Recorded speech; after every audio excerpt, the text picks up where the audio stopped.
நாள் விழா தொடங்கி இருக்கிறது. எல்லா இடத்துலையும் நிகழ்ச்சிகள் நடந்துகிட்டு இருக்காங்க. நிறைய கண்ணதாசனோட புகழ் எல்லா இடத்துலையும் பரப்பப்படுகிறது.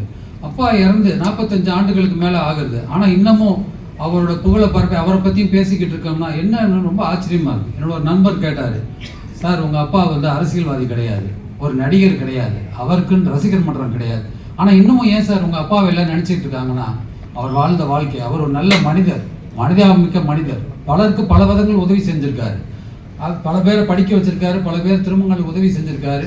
அது மட்டுமல்ல, வாழ்க்கையை பாடியிருக்காரு.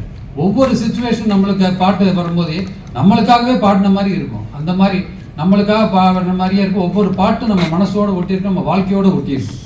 அப்பாவை பற்றி பேசினா, அப்பாவோட பாடல்கள் பற்றி பேசினா எல்லாமே நிறைய பேர் இருக்காங்க. அடுத்தது என்னோட சகோதரி இந்திரா விஜயலட்சுமி வந்திருக்காங்க. அவர் ரொம்ப அருமையாக பேசுவாங்க. ஆனால் அதனால் நான் அப்பாவோட கவிதைகள் இதெல்லாம் சொல்ல போகிறதில்ல. நான் சில எனக்கு சம்மந்தப்பட்ட அப்பாவோட சில பர்சனல் விஷயங்கள் மட்டும் நான் பேச போகிறேன். அப்பா அதாவது கவியரசு கண்ணதாசன்ங்கிறது எங்களுக்கு வந்து ஒரு அடையாள அட்டை மாதிரி. கற்றவருக்கு சென்றடலாம் சிறப்பும்பாங்க, எங்களுக்கு கண்ணதாசன் மகனுக்கு சென்றடலாம் சிறப்புன்னாங்க. அப்பா பற்றி சொல்லும் போது ஒரு 2 விஷயங்கள் மட்டும் சொல்லணும். முதல்ல நான் சென்னை மருத்துவக் கல்லூரியில் மாணவனாக சேர்ந்து முதல் வருஷம் படிச்சுக்கிட்டு இருக்கப்ப இந்த பசங்கள்லாம் senior, second year, third year பசங்கள்லாம் வந்து ரேகிங் பண்ணுவாங்க. ரேகிங் பண்ணும்போது ஒரு தடவை வந்து ஒரு சேர்ந்து ஒரு 4-5 நாளில் இந்த இதுக்கு கிரவுண்டு கூப்பிட்டு போய் எங்கள் ஸ்டேடியமில் அவங்க உட்காந்துக்குவாங்க. எங்களெல்லாம் கீழே உட்கார வச்சு ஏதோ பைத்தியகாத்திரமாக ஏதோ பண்ண சொல்லுவாங்க. அதெல்லாம் நாங்கள் பண்ணிக்கிட்டு இருக்கணும். அப்போ திடீர்னு சீர்காழி கோவிந்தராஜனோட சன் சிவச்சிதம்பரம் அந்த பக்கம் வந்தார். வந்து அவரும் வந்து உட்காந்துட்டு ஒவ்வொருத்தரையே கேட்டார். நம்ம ஒரு 6-7 பேர் இருந்திருப்போம். உன் பேர் என்ன, உங்கள் அப்பா யார், உன் பேர் என்ன, ஒவ்வொருத்தர் அவர் வந்து படிப்பை முடிச்சுட்டு அப்படி எம்டி என்னமோ பண்ணிட்டு இருந்தார். இப்போ என் ட்ரெயின் வந்தோம், உன் பேர் என்னன்னாரு. ராமசாமி. உங்கள் அப்பா பேர் என்ன? கவிஞர் கண்ணதாசன் பையனானி, வா மேலே வா உட்கார், என் பக்கத்தில் உட்கார், என் குருவோட பையன்டா நீ. சரி இல்லை சார், நான் இங்கே சாருக்கு என்ன பல்ல உடச்சிடும், உங்கள் அண்ணன்லாம் என் ஃப்ரெண்ட்ஸு, என்ன போய் சாருங்கிற அண்ணன் கூப்பிடு. சரி இங்கே வந்து உட்காரு. அப்புறம் உட்காந்து கொஞ்சம் பேசிட்டு நீ இப்போ அவங்கள ரேக் பண்ணுன்னாரு. சார்னா அதெல்லாம் தேவையில்லாத வேலை, அவங்க சீனியர்ஸ், அதெல்லாம் தேவையில்லாத வேலைண்ணா. நீங்கள் நம்ப மாட்டீங்க, இது தெரிஞ்சதுலேருந்து யாருமே என்னை ரேக் பண்ணதே கிடையாது. அதுக்கப்புறம் யாருமே எனக்கு கண்ணதாசன் பையன் தெரிஞ்சவங்க யாரும் ரேக் பண்ணது. அதே மாதிரி இன்னொரு நிகழ்ச்சி சொல்ல, கண்ணதாசன் பையன்கிறதுனால, கண்ணதாசன் பேருனால சங்கடங்களும் சமாதானமாக தெரிஞ்ச நல்லதாக நடந்த சில விஷயங்கள். குறிப்பாக சொல்லணும்னா, ஒரு தடவை என் வீட்டு ஒரு 20-25 வருஷம் முன்னாடி என்னோடய வீட்டு வாசலில் நிறுத்தின இருசக்கர வாகனம் வந்து தொலைஞ்சு போச்சு. நான் பக்கத்தில் விருகம்பாக்கம் போலீஸ் ஸ்டேஷனில் போய் கம்ப்ளைண்ட் பண்ணேன். இந்த மாதிரி என்னோட வண்டி தொலைஞ்சு போச்சுன்னு சொல்லி. அவன் கம்ப்ளைண்ட் எழுதி வாங்கிட்டு ஒரு 2 நாள் கழிச்சு வாங்கினாங்க. 2 நாள் கழிச்சு போனேன். சார் உங்கள் வண்டியை தேடிக்கிட்டு இருக்கோம், நான் டீட்டெயில்ஸ் சொன்னோன்னு கூப்பிட்றேன்னு சொல்லிட்டு இன்ஸ்பெக்டர் அனுப்பிட்டார். சரி 2 நாள் கழிச்சு போனோன்னே எனக்கு முன்னாடி ஒரு 2-3 பேர் வண்டியெல்லாம் தொலைஞ்சதுன்னு இந்த இது வந்து வேக்யூம் கிளீனர் எல்லாம் தொலைஞ்சு போகுதுன்னு சொல்லிட்டு இருந்தாங்க. அவங்களெல்லாம் வந்து கண்ணாமண்ணான்னு பேசி திட்டினாரு. ஏன்னா வெளியே வச்சுட்டு போனேன், உன்னை பைக்கில் வச்சுட்டு போக சொன்னான்லாம் சொல்லிட்டு இருந்தார். எனக்கு பயமாக இருந்துச்சு, நம்மள என்ன மரியாதைலாம் பேசிட்டு போட்டுருக்காங்க. அப்புறம் போனோன்னே அப்புறம் அன்னைக்கு தான் முதல் தடவை இன்ஸ்பெக்டர் பார்க்குறேன். அதுக்கு முன்னாடி எஸ்ஐ தான் பார்த்தேன். இப்போ விசிட்டிங் கார்டை கொடுத்தேன். கண்ணதா அப்படியே தம்பி உட்காருன்னு சொல்லிட்டு ஒரு லிஸ்ட் எடுத்து என் கையில் கொடுத்தாரு. ஒரு 15-20 பேர் இருந்துச்சு. என்ன சார்ண்ணா, இவங்கெல்லாம் வந்து வண்டி பைக் திருடுறவங்க, அவங்களெல்லாம் விசாரிச்சுட்டேன், உங்கள் வண்டி எடுக்கலையான்னு. சார் அப்படி எப்படி சார் போச்சுன்னு, அது புதுசாக யாராவது திருடிப்பாங்க, பார்க்கலாம், தேடுவோம், கண்டுபிடிச்சிடலாம் அப்படின்னாரு. இதெல்லாம் முடிஞ்சு ஒரு 2-3 நாள் ஆச்சு. இவங்க தேடுற மாதிரி தெரியல. நான் என்ன சொன்னேன், என்னோட சகோதரர் கண்மணி சுப்பு மூலமாக ஐஜி ஸ்ரீபாலுக்கும் அப்புறம் எங்கள் ஏரியாவில் இருந்த ஒரு ரிட்டையர்ட் போலீஸ்கார் மூலமாக தேவாரமுக்கு சொல்லி அவங்க 2 பேரும் ஸ்டேஷனுக்கு வந்து ப்ரெஷர் கொடுத்துருக்காங்க. இந்த மாதிரி கண்ணதாசன் பையனோட வண்டி தொலைஞ்சு போச்சு, அவங்க தேடி கொடுங்கன்னு சொல்லி. அப்போ வந்து நான் 2 நாள் கழிச்சு திருப்பி போகும்போது இந்த இன்ஸ்பெக்டர் இருக்கார். வாங்க தம்பி, பெரிய இடம்லாம் போனீங்க போல் இருக்கு அப்படின்னாரு. இல்லை சார், சும்மா தெரிஞ்சவங்க, எங்கள் அண்ணன் மூலம் பழக்கம்னு சொன்னேன். எங்கே போனாலும் சரி நாங்கள் தானே தேடணும் அப்படின்னு. அப்படியே அதிர்ச்சியாக போச்சு. இல்லை சார் அப்படி இல்லை சார் அப்படின்னா, சரி நீங்கள் போயிட்டு வாங்க அப்படின்னா. அப்படியே போச்சு. ஒரு 2 மாதம் ஆச்சு, கிடைக்கிற மாதிரி தெரியல. அப்புறம் முதல்ல அவர் சொன்னார், இது வந்து என்னன்னா இந்த யமகா பைக்கு அது வந்து இன்ஜினை வந்து போட்டுக்கு யூஸ் பண்ணுவாங்க, அதனால் கிடைக்கிறது கஷ்டம் அப்படின்னாரு. சரி 2 மாதம் கழிச்சு என்னோட நண்பர் சொன்னார், சார் இனிமேல் கிடைக்கிற மாதிரி தெரில, நீங்கள் நாட் ட்ரேசபிள்னு ஒரு சர்டிஃபிகேட் கொடுப்பாங்க, போலீஸில் கண்டுபிடிக்க முடியுதுன்னு சொல்லி. அதை வாங்கினா அதை வச்சு நீங்கள் வந்து இன்சூரன்ஸ் கிளைம் பண்ணிக்கலான்னாரு. சரின்னு சொல்லிட்டு அதை கேட்கறதுக்காக நான் போனேன். வாங்க தம்பி உட்காருங்கன்னு சொன்னேன். தம்பி எவ்வளோ தேடி பார்த்து தம்பி உங்கள் வண்டி கிடைக்கலன்னு சொல்லிட்டு பேசிட்டே இருந்துச்சு. வாங்க கொஞ்சம் வெளியே வாங்கினார். வெளியே கூட்டு போய் ஒரு பைக் கட்டினேன், புது பைக் யமகா, இதை எடுத்துவாங்க தம்பினாரு. என்ன சார் சொல்றீங்க, இது இந்த மாதிரி திருப்பி ஒன்றும் பிரச்சனை இல்லை, நான் பார்த்துக்கிறேன் சார். அதெல்லாம் வேண்டாம் சார், என் வண்டி கிடைச்சா கிடைக்கிட்டு, இல்லைன்னா பரவாயில்ல சார், எனக்கு இன்சூரன்ஸ் கிளைம் பண்ணிக்கிறேன். என்ன தம்பி ஒத்து வர மாட்டேங்கிறீங்க, வாங்கன்ட்டு உள்ள கூட்டி போய் உட்காரச்சு. நான் அப்பா மாதிரியே ரொம்ப நேர்மையாக நியாயமாக இருக்கீங்களா தம்பி அப்படின்னு. ஆமாம் சார், எங்கள் அப்பா அம்மா அப்படி தான் எங்களை வளர்த்துருக்காங்கன்னு. சரின்னு சொல்லிட்டு உட்காந்துட்டு உடனே எஸ்ஐயை கூப்பிட்டு ஒரு நோ ஆப்ஜெக்ட் அதை நாட் ட்ரேசபிள் சர்டிஃபிகேட் கொடுக்க சொன்னார். கொடுத்து முடிச்சுட்டு டீ எல்லாம் வாங்கி கொடுத்து பேசியிருந்தார். அப்போ என்னோட நண்பர் முதலே சொல்லியிருந்தார், நீங்கள் என்ன பண்ணுங்க சார், சர்டிஃபிகேட் வாங்கினான்னு கையோட ஒரு 500 ரூபா கவரில் போட்டு கொடுங்க அப்படின்னாரு. நான் என்ன பண்ணேன், சீரியஸாக ஒரு கவர்லாம் எடுத்து ரெடியாக எடுத்துகிட்டு போயிருந்தேன். கவரில் போட்டு கொடுத்தேன். பார்த்தாரு, என்ன தம்பின்னாரு. இல்லை சார் அப்படின்னு இழுத்தேன். எடுங்க எடுங்க எடுங்க முதல்ல பாக்கெட்டில் வைங்க வச்சுட்டு, கண்ணதாசன் பையன்ட்ட காசு வாங்கினா நல்லா இருப்பானான்னு கேட்டேன். அந்த அப்பா எவ்வளோ பண்ணியிருக்காரு, அவருக்கு பையன்ட்ட போய் நான் காசு வாங்கலாமா அப்படின்னு. இந்த மாதிரி இதை எதுக்கு சொல்கிறேன்னா, கண்ணதாசன் பையங்கிற ஒரே காரணத்துக்கு பல இடங்கள்ல எனக்கு பல விதமான மரியாதை கிடைச்சிருக்கு. நாங்கள் எதுவும் தப்பான காரியத்துக்கு நாங்கள் போக மாட்டோம். நியாயமான ஒரு விஷயமா இருந்தால் அது போகும்போது கண்ணதாசன் பையங்கிறதுனால கண்டிப்பாக எங்களுக்கு அந்த வேலை நடக்கும். அதே மாதிரி அப்பாவை பற்றி சொல்லும் போது என்ன பாடல்கள்லாம் சொல்கிற அளவுக்கு எனக்கு அவ்வளோ இப்போ புலமை பத்தாது. அப்பாவை பற்றி சில பர்சனல் விஷயங்கள். அப்பா வந்து ஒரு தடவை வக்கீல் விபி ராமன்கிற ஒரு வீட்டுக்கு போனாராம். போயிட்டு கதவை தட்டினாராம். விபி ராமன் சார் கேட்டாராம், ஹூ இஸ் தட்னாராம். அப்பா சொன்னாராம், நான் அவுட்ஸ்டாண்டிங் போயிட்டு ஸ்டாண்டிங் அவுட் அப்படின்னா. அவர் கதவை திறந்து ரொம்ப சந்தோஷமாட்டேன். வந்து அப்பாவை கட்டி பிடிச்சிட்டாராம். இப்போ கவிஞரே, உனக்கு தமிழில் தான் புலமை நினைச்சேன், ஆங்கிலத்தில் நல்ல புலமை இருக்கு. எதுக்கு சொல்லனா, அப்பா வந்து ஸ்கூல்ல எல்லாம் படிக்கல, அவரா படிச்சு கத்துக்கு நிறைய புத்தகம் படிச்சுட்டே இருப்பார். இப்போ நான் ரொம்ப சின்ன வயசு, எனக்கு அவ்வளோ அனுபவம் கிடையாது. எங்கள் சகோதரர் எங்கள் அம்மாலாம் சொல்லுவாங்க, எப்போ பார்த்தாலும் படிச்சுக்கிட்டே இருப்பார். அந்த மாதிரி ஆங்கிலத்தில் இருப்பார்.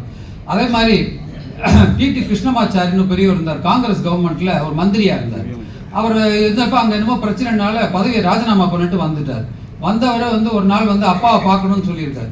சரி, நான் அப்பாவுக்கு சொல்லி அனுப்பினா, அப்பா என்ன எதுக்கு நம்மளை கூப்பிட்றான்னு சொல்லி போனோன்னா அவர் கதவை திறந்து வந்தோன்னே, வாங்க கவிஞரை, உங்களை தான் நினச்சிட்டு இருந்தேன். என்ன சார், நான் நேற்று ஒரு பாட்டை கேட்டேன், அது எனக்காகவே எழுதின மாதிரி இருந்துச்சு. என்ன பாட்டு? நான் போனால் போகட்டும் போடா. ஆனால் உண்மையிலே அர்த்தமா அற்புதமான பாட்டு. போனால் போகட்டும் போடா.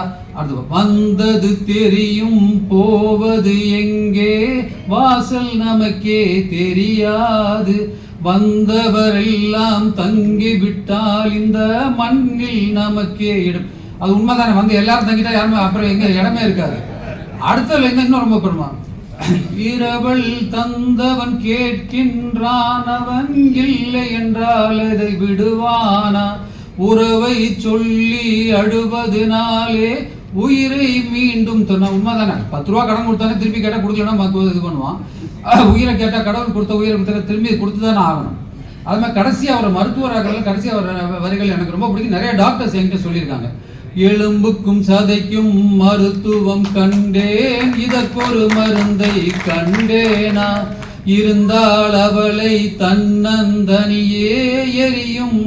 ஆமாம், என்னதான் படித்தாலும் எவ்வளோதான் மருத்துவம் முன்னேறாலும் உயிரை கொடுக்க முடியுமா? கொடுக்க முடியாது. இதை வந்து என்னோட சகோதரர் கலைவாணன், என்னோட சகோதரி தேன்மொழியை மறந்தப்ப இது ரொம்ப இந்த பாட்டு எனக்கு ரொம்ப உறுத்துச்சு.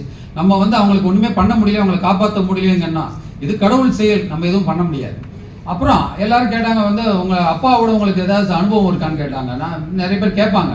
நான் சின்ன வயசில் நான் ஹாஸ்டலில் படித்தேன். அதாவது 6ஆவதுலேருந்து 12ஆவது வரைக்கும் கிரசன்ட் ரெசிடென்ஷியல்னு சொல்லிட்டு வண்டலூரில் ஒரு முஸ்லீம் ஸ்கூலில் தான் படித்தேன். அந்த ஓனர்ஸ்லாம் வந்து அப்பாவுக்கு ரொம்ப ஃப்ரெண்ட்ஸு. அதனால் அப்பா என்னை சேர்த்து விட்டார். ஒரு 6 வருஷம் 7 வருஷம் அங்கேயே தான் படித்தேன். அப்போ ஒரு தடவை இந்த ஸ்கூலில் வந்து ஒரு தமிழ் மன்றம் ஃபங்க்ஷனுக்கு அப்பாவை சீஃப் கெஸ்ட்டாக கூப்பிட்டுருந்தாங்க. அப்போ என்ன பண்ணாங்க, இந்த ஸ்கூல்லேருந்து என்னை அனுப்பி போய் அப்பாவை கூப்பிட்டு வாங்க. என்னை வந்து 8:30 மணிக்கெல்லாம் அங்கேருந்து கிளப்பி விட்டாங்க. நாங்கள் வந்து 9:30 வந்துட்டேன்.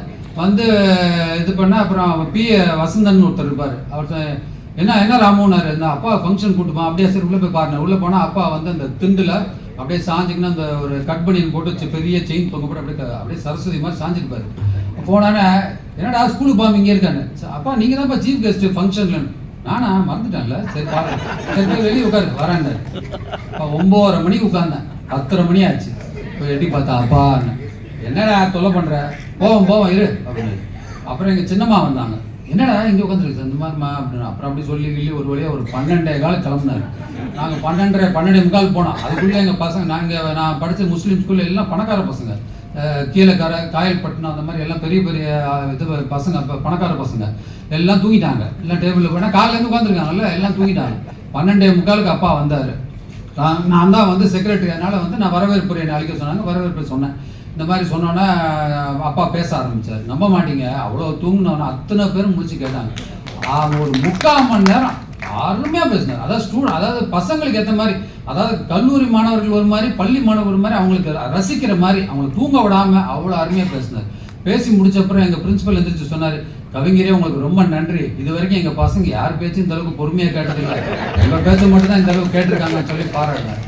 அப்புறம் பேசி முடிச்சப்பறம் அந்த பசங்கள்லாம் வந்து அப்போவே, நான் சொல்கிறது வந்து ஒரு 30 வருஷம் முன்னாடியே 100 ரூபா தாளில் வந்து கையெழுத்து ஆட்டோகிராஃப் வாங்கினாங்க எல்லாரும் அப்பாட்ட. அந்த மாதிரி அப்பாவை பற்றி பேசினா நிறைய விஷயங்கள் பேசலாம். இப்போ இந்த கண்மணி சுப்பு சொன்னபோது ஒரு அப்பாவோட தைரியத்தை பற்றி ஒன்று சொன்னார். நான் இது வந்து கேள்விப்பட்டேன், எனக்கு எல்லாம் ஞாபகம் சின்ன வயசுன்னு வச்சுக்கோங்களேன், பிறந்திருப்பானான்னு கூட தெரியாது. அம்மா சொன்னாங்க, அதாவது அப்பா வந்து திமுக விட்டு வெளியே வந்த அப்புறம் தமிழ் தேசிய கட்சின்னு ஒன்று ஆரம்பிச்சு எல்லாம் பண்ணால் அப்பா EVK சம்பத் எல்லாம் போய் பீச்சில் உட்காந்து பேசிக்கிட்டு இருந்தாங்க.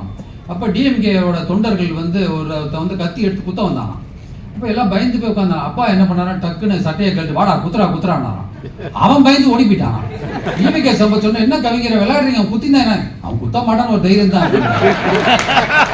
அந்த மாதிரி அப்பாவை பத்தி அப்பா வந்து உண்மையிலேயே ரொம்ப தைரியம், எதையுமே யோசிக்க மாட்டாரு, தைரியமா பண்ணுவாரு, எல்லாருக்கும் நல்லது பண்ணணும்னு நினைப்பாரு. அதுதான் அவருக்கு ஒரு லட்சியமே தவிர பார்சியாலிட்டி பார்க்க மாட்டாரு. எல்லாரும் என்னென்ன உதவி வேணுமோ அத்தனை பேரும் பண்ணுவார். அவரோட ஒரே ஆசை எல்லாருமே நல்லா படிக்கணும். அவர் வீட்டில் படிப்புன்னா ரொம்ப பிடிக்கும் அவருக்கு. அதனாலதான் என்ன மருத்துவராக வந்து படிக்கணும் அவர் ரொம்ப ஆசைப்பட்டாரு. ஆனா அவர் உயிரோடு இருக்கும் போது என்னால் இல்லை, அவர் இறந்தப்பறம் தான் எனக்கு மருத்துவ படிப்புல சேர இடம் கிடைச்சிது. அந்த மாதிரி அப்பாவை பத்தி பேசினா எனக்கு நிறைய பேசலாம், பட் நேரம் பத்தாது. அடுத்தது கண்ணதாசன் தமிழ் சங்கத்தை பத்தி. இந்த கண்ணதாசன் தமிழ் சங்கம் கிட்டத்தட்ட ஒரு 35 வருஷமா நடத்திக்கிட்டு இருக்காங்க. ஆரம்பத்தில் சில சட்ட சிக்கல்கள்லாம் வந்துச்சு, பல எதிர்ப்புகள்லாம் சமாளிச்சு தான் காவிரி மைந்தனும் MK மணியும் அது மிக சிறப்பாக கொண்டு வந்துட்டு இருக்காங்க. காவிரி மைந்தன் துபாயில் இருந்தப்ப கூட அந்த ஃபங்க்ஷன் வந்து MK மணி சிறப்பாக பண்ணிட்டு இருப்பாரு. MK மணி எப்படின்னா ரொம்ப அருமையான மனிதன். கண்ணதாசனுக்கு எப்படி ஒரு சின்னப்பா தேவரோ தமிழ் சங்கத்துக்கு ஒரு MK மணி. ஆனால் எவ்வளோ செலவாக இருந்தாலும் சமாளிப்பார், பார்த்துக்கலாம். அதே மாதிரி எந்த ஃபங்க்ஷனாக இருந்தாலும் எனக்கு முன்னாடியே எனக்கு சொல்லுவார், என்கிட்ட டிஸ்கஸ் பண்ணுவார். அவர் வயசுக்கு என்ன சார்னு போட்டு தான் பேசுவார். அந்த மாதிரி அவ்வளோ அற்புதமாக இந்த இவ்வளோ கஷ்டப்பட்டு இந்த இதில் கூட வந்து காவிரி மைந்தன் அவரோட நண்பர்கள் நாங்கள் இதில் ஒன்றுமே இல்லை, ஃபங்க்ஷன் கூப்பிட்டாரு வந்து அது கூட ஒரு 5 நாள் முன்னாடி சொன்னார். ஆனால் இந்திரா விஜயலட்சுமி போன மாதமே என்கிட்ட சொல்லிட்டாங்க. நான் நினச்சேன் பரவாயில்ல காவிரி மைந்தன் நம்மளை கூப்பிடல போட்டுருக்குன்னு நினச்சிருந்தாங்க. அந்த மாதிரி கண்ணதாசன் தமிழ் சங்கத்தை பொறுத்த வரைக்கும் ரொம்ப சிறப்பாக பண்ணிட்டு இருக்காங்க. அதுக்கு குறிப்பாக கடைசியாக நாகப்பண்ண ஒருத்தர் பற்றி பேசணும். ரொம்ப நல்ல மனுஷன், அமைதியாக இருப்பார், பின்னாடியே இந்த எல்லாம் பண்ணுவார். எல்லாரோட ஒத்துழைப்போட இந்த சங்கம் நல்லபடியாக வளரணும், இன்னும் நிறைய நிகழ்ச்சிகள் நடத்தணும். என் வாய்ப்பு அளித்தமைக்கு எல்லாருக்கும் நன்றி கூறி விடைபெறும். நன்றி, வணக்கம்.